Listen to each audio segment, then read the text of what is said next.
Okay. The court of the tabernacle. You shall also make a court for the tabernacle. For the west side, there shall be hangings for the court made of fine woven linen, 100 cubits long for one side, and its 20 posts and their 20 bases shall be bronze. The hooks of the posts and their bands shall be silver. Likewise, along the east side shall be curtains, 100 cubits in length, with its 20 posts and their 20 bases of bronze, and the hooks of the posts and their bands of silver. And along the width of the court on the north side shall be curtains of 50 cubits, with their 10 posts and 10 bases. The width of the court on the south side shall be curtains of 50 cubits, with their 10 posts and 10 bases.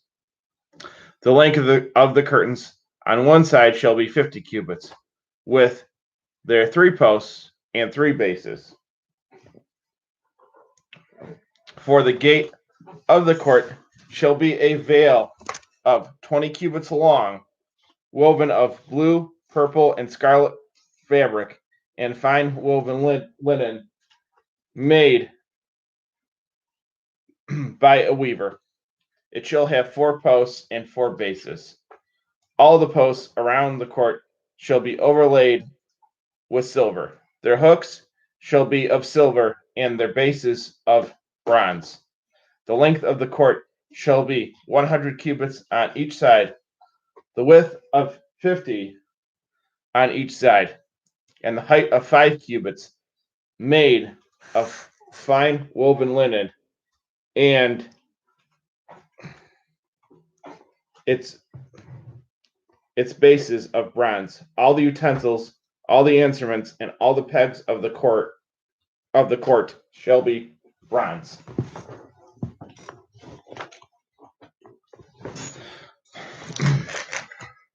The lighted lamp. You shall also command the children of Israel to bring you pure oil of pressed olives for the light, to cause the lamp to burn continually in the tabernacle of testimony, outside the veil before the testimony. Aaron and his sons shall tend it from evening until morning before the Lord. It shall be an ordinance forever to their generations on behalf of the children of Israel. The priest's vestments.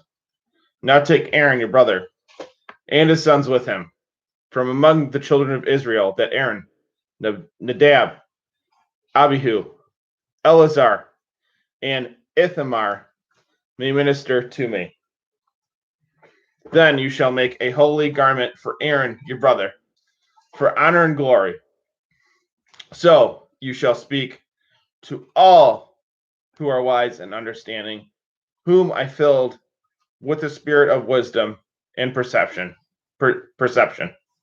So they may make Aaron's holy vestments for the sanctuary, in which he shall minister to me as priest. There are garments they shall make: a breastplate, an ephod, a full-length robe, a skillfully woven tunic with a fringe, a turban, and a sash. So they shall make holy garments for Aaron, your brother, and his sons, so they may minister to me as priests. They shall take the gold, blue, purple, and scarlet fabric, and fine linen, and they shall make the ephod of fine spun linen, the woven work of a designer.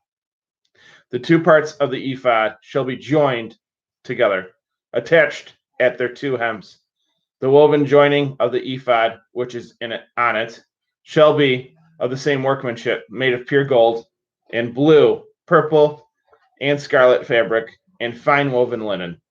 Then you shall take 2 stones, emeralds, engrave on them the names of the sons of Israel, 6 of the names on one stone, and 6 names on the other stone. in the order of their birth, with the work of the stone engraver's art, the engraving of a seal. You shall engrave the 2 stones with the names of the sons of Israel. You shall put the 2 stones on the shoulders of ephod as memorial stones for the sons of Israel. So Aaron shall bear their names before the Lord on his 2 shoulders as a memorial. You shall also make bosses of gold, and you shall make 2 fringes of pure gold intermixed with flowers, a braided work, and fasten the braided fringes to the bosses on the shoulder bands and in the front. The breastplate. You shall make the oracle of judgment, artistically woven according to the style of the ephod. You shall make it of gold, blue, purple, and scarlet fabric, and fine spun linen. You shall make it. It shall be doubled into a square. A span shall be its length, and a span its width. Interwoven into this texture shall be setting 4 rows of stones. There shall be a row for a sardius, a topaz, and an emerald.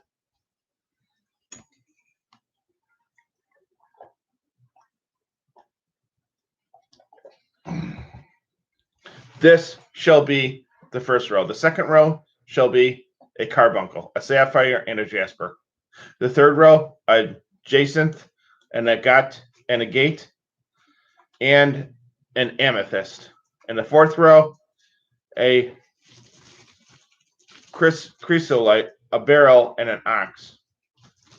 They shall be set in gold settings, bound together with gold, according to their row. The stones shall have the names of the stones of Israel, 12 according to their names, as the engravings of seals, each one with its own name.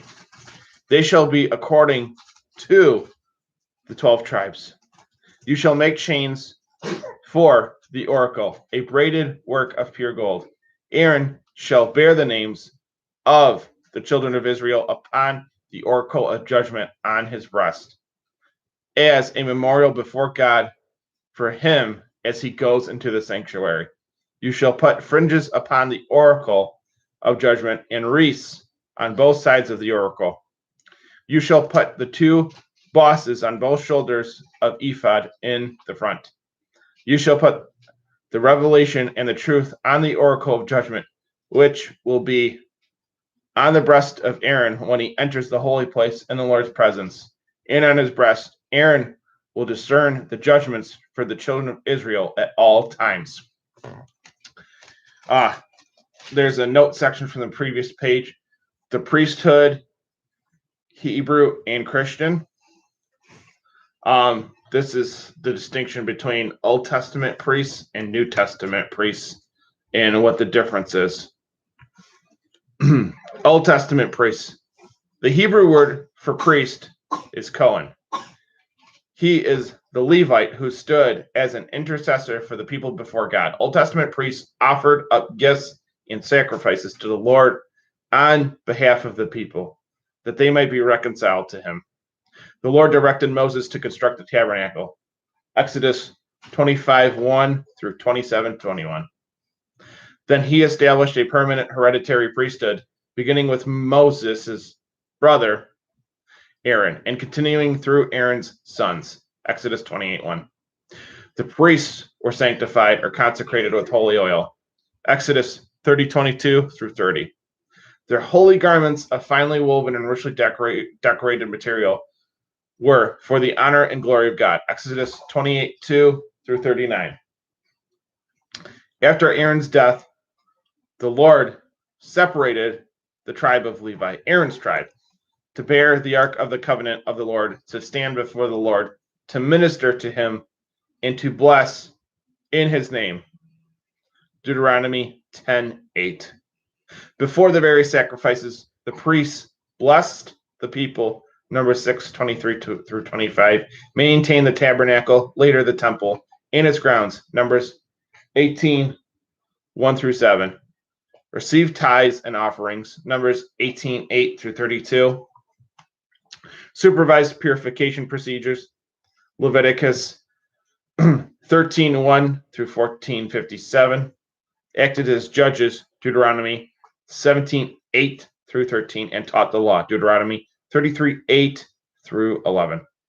Only male Levites administered the liturgical rites. New Testament priests. From the Christian perspective, the authority of the Levitical priesthood ended when Christ willingly offered himself up to the Father as a perfect sacrifice on the cross, typified the curtain being torn asunder in the temple, Matthew 27:51.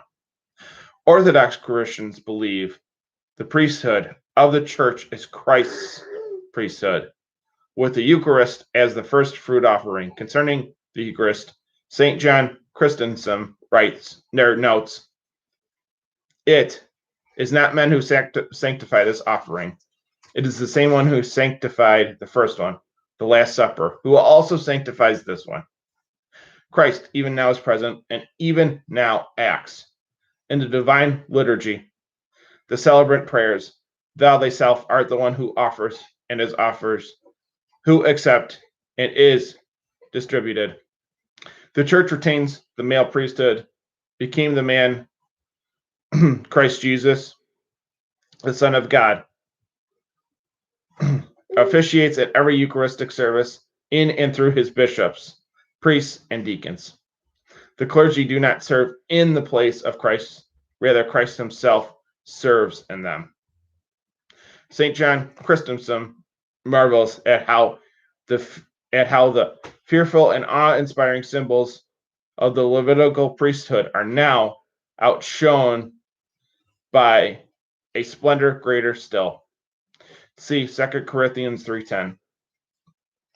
Namely, the new covenant priesthood, he writes, when you see the Lord sacrificed and lying before you, and the priest standing over the sacrifice and praying, and all who partake being instilled with that precious blood, can you think that you are still among men and still standing on earth?